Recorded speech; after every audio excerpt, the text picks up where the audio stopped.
Si deux joueurs marquent un but en même temps, comment est-ce qu'on choisit le joueur qui a vraiment marqué? Parce que c'est exactement ce qui est arrivé dans un match de 3ème division thaïlandaise, vu qu'après que ce joueur ait fait un centre dans la surface de préparation, deux joueurs ont réussi à marquer un retourné acrobatique exactement en même temps, sauf que pour décider qui avait marqué en première, l'arbitre a été obligé de tirer les deux joueurs au sort. Pourquoi Lamine Yamal a refusé de porter le numéro 10 pour jouer avec le 19 pendant la Coupe du Monde?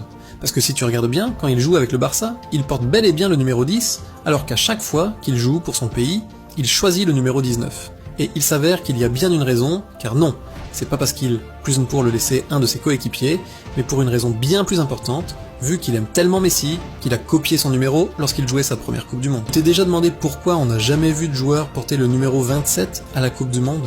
Parce qu'en club, la plupart des joueurs peuvent choisir n'importe quel numéro de maillot, 2, 1, 99, voire même 100 au Brésil. Mais en Coupe du Monde, le numéro 27 est bel et bien interdit, à cause d'une règle très spéciale. Car contrairement au club, les numéros de maillot doivent être attribués dans l'ordre de l'équipe, et il n'y a que 26 joueurs.